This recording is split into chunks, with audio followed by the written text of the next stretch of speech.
हरी काका, हरी काका. हां बोला मॅडम. हरी काका, या वया ठेवा, मी निघते. हां मॅडम, आज खूप उशीर झाला. हो, झाला खरा उशीर. मॅडम एक विचारू? काय आता इन्स्पेक्शन झाल्यानंतर आपली शाळा? तुम्ही काळजी करू नका, सगळं व्यवस्थित होईल हरी काका.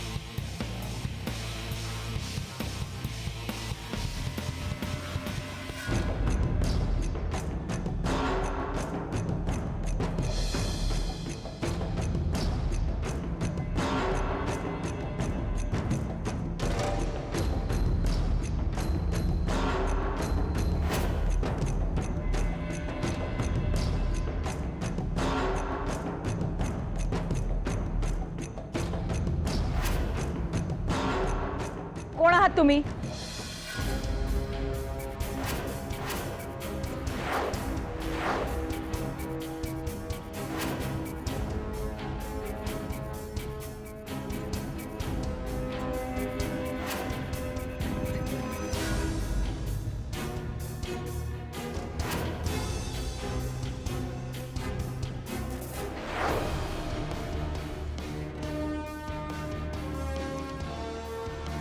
तुम्ही?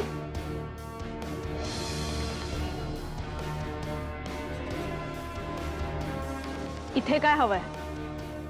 Madam, Devyani Deshmukh, TV.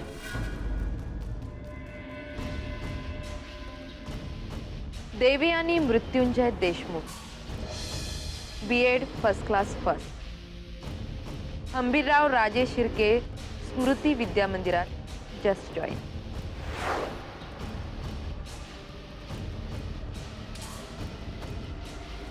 Glad to meet you. मला माझ्या प्रश्नाचं उत्तर मिळालं नाहीये. Natasha, CEO to Raje Shirke group of industries. Natasha. CEO Devyani,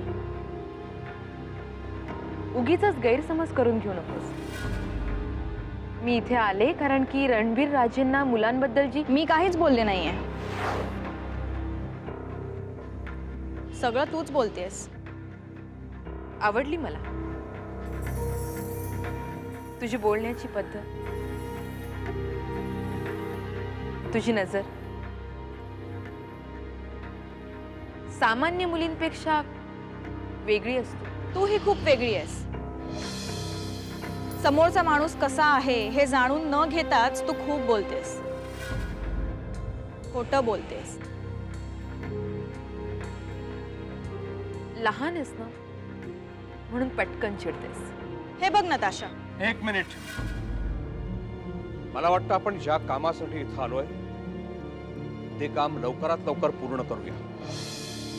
एकाच वेळी जर खूप लोक बोलायला लागले तर गोंधळ निर्माण होतो म्हणे.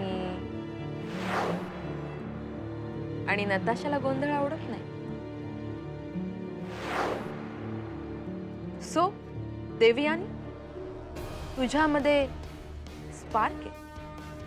इतक्या लहान वयातही खूप काही करायची इच्छा. हे सगळं सांगायला तुम्ही इथे नक्कीच आला नाही आहात. मला खरं कारण कळेल. शिफ्टिंग.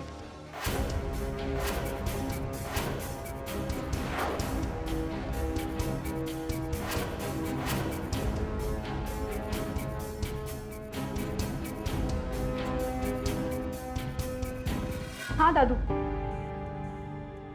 हे बघा, तुम्ही इथली काही काळजी करू नका. मी सांगते सगळ्यांना, पण आधी तुम्ही स्वतःची काळजी घ्या. हो, देऊला पण सांगते. अच्छा, काय झालं? काय म्हणत होते बाबा? केव्हा येत आहे? आई, त्यांना अजून काही दिवस थांबावं लागणार आहे तिकडे. त्या 3 मुलांची हत्या झाली आहे ना, म्हणून पोलिसांनी थांबवून ठेवलंय त्यांना. पण दामूला का थांबवून ठेवले? नाही म्हणजे मुलांची हत्या झाली ही वाईटच घटना झाली, पण दामूचा काय दोष त्याच्यात? तो त्यांना वाचवायलाच गेला होता ना. हो काकू, पण त्या 3 मुलांना कुठल्या जेलमध्ये ठेवलंय आणि त्यांना किती वाजता कुठल्या कोर्टात हजर करायचंय हे पोलिसांव्यतिरिक्त फक्त दादूंना माहित होतं. आणि एवढी काळजी घेऊन सुद्धा त्या 3 मुलांची हत्या झाली आहे म्हणून त्यांनी थांबवून ठेवलंय. म्हणजे आता पोलिसांचा बाबांवर संशय आहे की काय? अगं, पोलिसांना दादूची काळजी वाटते असं का विचार करत नाही आहात तुम्ही? अगं, देऊही अजून आली नाहीये. म्हणजे एवढी रात्र झाली आणि अजून पोर आली नाही. हो ना, तिची सुद्धा इतकी वाट बघते ना मी. इतका वेळ कधी थांबत नाही ती शाळेमध्ये. आई, दादूंनी आज तिच्यावर जबाबदारी सोपवली आहे ना. हे बघ, आणि इतक्या उशिरापर्यंत काही महत्वाचं काम असल्याशिवाय ती थांबणार नाही. हो, पण आता एखादा फोन तरी करेल. रिलॅक्स, येईल ती. तुमच्याकडून दुसरं काहीच अपेक्षित नव्हतं मला. देवयानी मॅडम, शाळेतल्या मुलांचं हित तुमच्या लक्षात कसं येत नाही? मुलांच्या हिताचा तुम्ही विचार करू नका. त्यासाठी शाळेचे शिक्षक आहेत. अशा महत्वाच्या प्रसंगी शाळेतले शिक्षक जेव्हा वैयक्तिक कारणासाठी बाहेर जातात, दादूंबद्दल बोलण्याचा तुम्हाला अधिकार नाही. रणवीर राजे शिर्के धाकट्या भावाप्रमाणे मानतात मला. माझ्या अधिकाराबद्दल तुम्ही सांगण्याची गरज नाही आहे. मणी ठाकूर,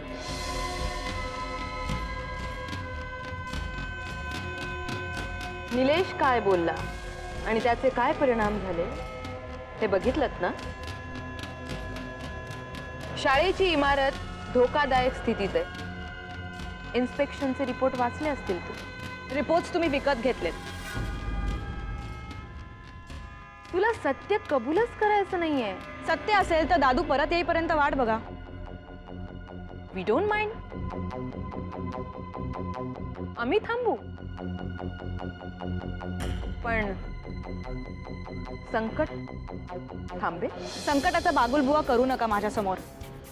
राजे शिर्क्यांचा चेहरा मी चांगलाच ओळखते. देवयानी, मला वाटतं तू खूप घाईत विचार करतेस. शिफ्टिंग ही परिस्थितीची गरज आहे. आत्ताची परिस्थिती मला हे सांगायला भाग पाडते की ज्या शाळेची इमारत धोकादायक आहे त्याच शाळेची ऑफिशियल स्टाफ म्हणून मी तुमच्या अगेन्स्ट कंप्लेंट करू शकते. देवयानी मॅडम, मिस्टर मणिक ठाकूर,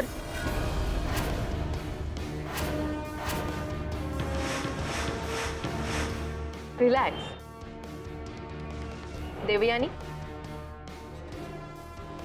निघतो आम्ही, पण आपण जेव्हा परत भेटू तेव्हा याच्यावर प्लीज.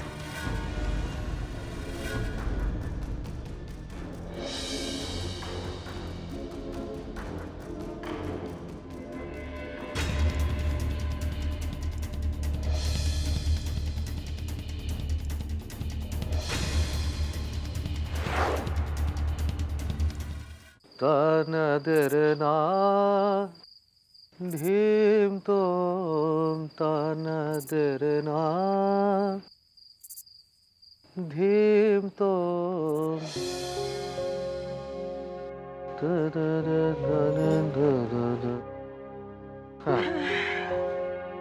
झोपली बनू. तुम्ही इतक्या प्रेमानं थोपटतच होतात तिला.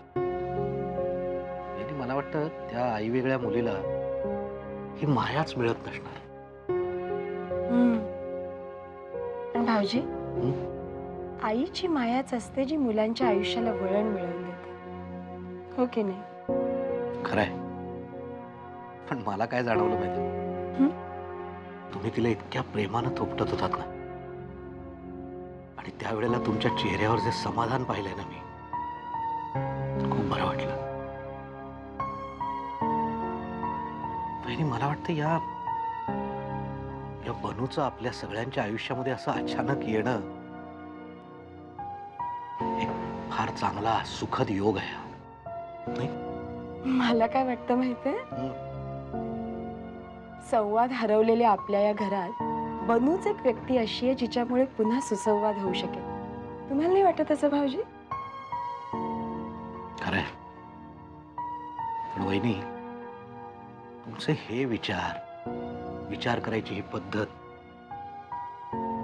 यामुळेच आपल्या घरातलं कुठेतरी घर पण शिल्लक आहे अजून.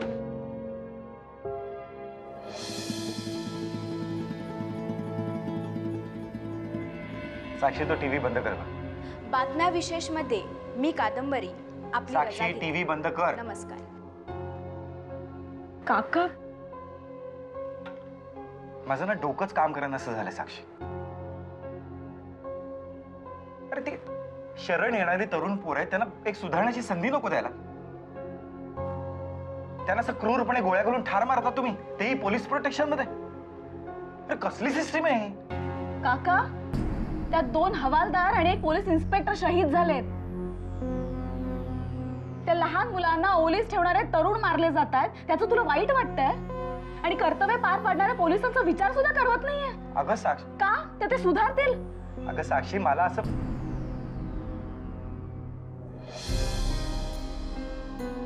देऊ अगं दादूंना. मला सगळं कळलंय काका. सगळा प्लॅन आहे हा. त्या राजे शिर्क्यांचा प्लॅन. दादू नसताना शाळेच्या बिल्डिंगचं इन्स्पेक्शन करणं, त्या बिल्डिंगला धोकादायक डिक्लेअर करणं. पीओपीचा छोटासा भाग कोसळला होता काका. सगळी बिल्डिंग कशी धोकादायक असू शकते? म्हणे ताबडतोब ही शाळा सुरक्षित जागी हलवा. आणि दादू सुद्धा नेमके तिकडे अडकलेत. अडकले नाहीयेत साक्षी, अडकवले गेलेत. राजे शिर्क्यांचा प्लॅन आहे हा. कुणाचा का असे ना, आपल्या फायद्याचा आहे ना हा प्लॅन. नाही म्हणजे बाबा इथे असते तर उगाच डोक्याला त्रास झाला असता ना. आता शाळेची बिल्डिंग पडणार म्हटल्यावर अख्खं गाव गोळा केलं असतं त्यांनी. एकतर कसं तरी करून माझी श्राऊ त्या विक्रमादित्यचं मन जिंकते. बाबाने नसती कुरापती उकरून सगळ्याची माती केली असती. काकू तू काय बोलतेस? तुला चांगलंच कळतंय. अगं त्या बिल्डिंग पडण्यावरनं उगाच चर्चा करत बसले असते, नाही तर फुकटच्या चहा पाजत बसले असते त्या जोशी आणि केंकरेंना. उतार वयात एवढा उत्साह कुठून येतो देव जाणे. म्हातारा या काकू.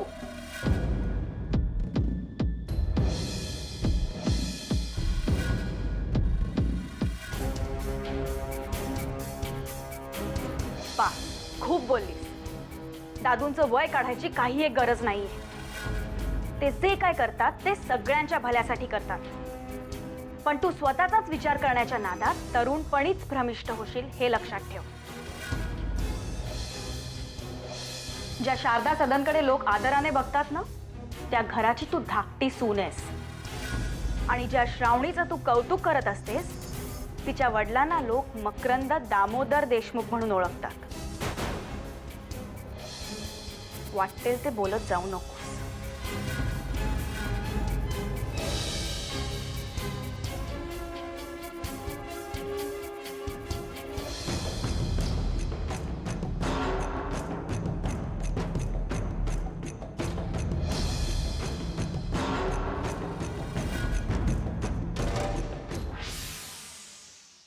शे, काय करायचं तेच कळत नाहीये. इथे हा शाळेचा प्रॉब्लेम आणि दादू तिथे अडकले. यायचं म्हटलं तरी येऊ शकत नाहीयेत. राजे शिर्के नेमके ह्याच सिच्युएशनचा फायदा घ्यायचा प्रयत्न करतात. किती विश्वासाने दादूंनी जबाबदारी माझ्यावर टाकली होती. राजे शिर्के जर या प्लॅन मध्ये सक्सेसफुल झाले तर दादूंना काय सांगू? देव, यातून वाचण्यासाठी मला एकच मार्ग दिसतोय. बघ तुला पटलं तर.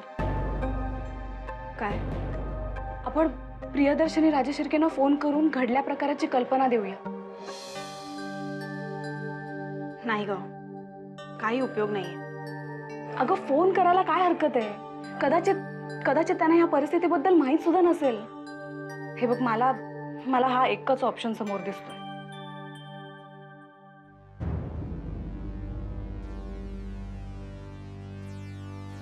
दुमदुमले पाताळ उठला प्रतिशब्द, थरथरला धरणी धर्मानीला खेद. छान आहे ना आरती? रोज ही आरती म्हणाला देऊला सांगायला हवं. हो चालेल ना. हातात झांजा घेऊन प्रॅक्टिसही करा आता. नको, त्या तुझ्याच हातात शोभतात. आम्ही आपले फक्त टाळ्या वाजवू. टाळ्या वाजून नाचणंच जमणार तुम्हाला. देवी यांनी जेव्हा मला बोलत होती तेव्हा अगदी नाचायचे बाकी राहिला होता. मी सहन करते म्हणून वाटेल ते बोलली ती मला. खरं आहे ग अभिलाषा, जो सहन करतो ना त्याला सगळे नेहमी बोलतात, नाही? उगाच टोमणा मारू नका. सगळ्यांना नुसता चेव चढलाय. पण तुम्हाला सांगून ठेवते, तुम्ही किती उड्या मारल्यात ना तरी आम्हा माय लेकीपर्यंत तुम्ही कधीच पोहोचू शकणार नाही. तुमच्या किती जवळ पोहोचायचा प्रयत्न केला ना तरी आता ते शक्य नाहीये याचंच तर दुःख वाटते. कारण खोट्या स्वप्नांच्या दुनियेत वावरताना तुम्हाला याचं भानच राहिलेलं नाहीये की आपण किती लांब निघून चाललोय आपल्याच लोकांपासून. आपली देवयानी आपली असती तर असं टाकून नसतं बोलली मला. किती खरं बोलतेस ना तू अभिलाष. आज आपल्या माणसांना असं टाकून बोलायचं नसतं. नेहमी बोलताना तू हे तारतम्य का नाही ग बाळगत?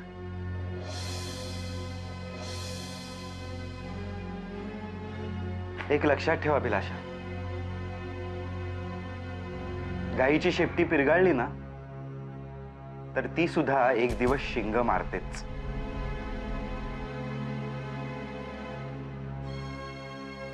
मी काय म्हणतोय मला वाटतं तुला कळते.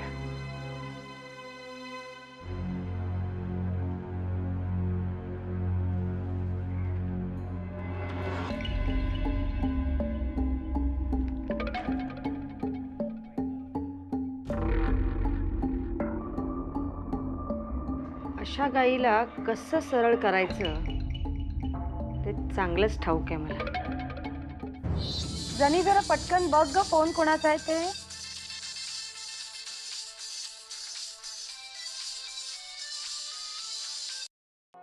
हॅलो, कोण बोलतंय? मी देवयानी देशमुख बोलतेय. मला प्रियदर्शनी राजे शिर्क्यांशी बोलायचं आहे. आहेत एक देवयानी ताई. देवयानी? हॅलो, बोल देवयानी. नमस्कार. काम खूप महत्वाचं होतं म्हणून तुम्हाला फोन केलाय. म्हणजे आम्हाला असं वाटलं की तुम्हीच आम्हाला मदत करू शकाल. काय झालं ते तरी सांगशील? दादू शहराच्या बाहेर गेलेत आणि हीच संधी साधून रणवीर राजे शाळा ताब्यात घेण्याचा प्रयत्न करतायत. इनफॅक्ट शाळेची बिल्डिंग धोकादायक आहे असं त्यांनी डिक्लेअरही करून टाकलंय. हॅलो, बोल, ऐकतेय मी. आता शाळा वाचवण्यासाठी फक्त तुम्हीच आमची मदत करू शकता. तू काही काळजी करू नकोस. दिवी सरांची शाळा वाचवणं आता फक्त तुझी नाही, आपल्या दोघींची जबाबदारी आहे.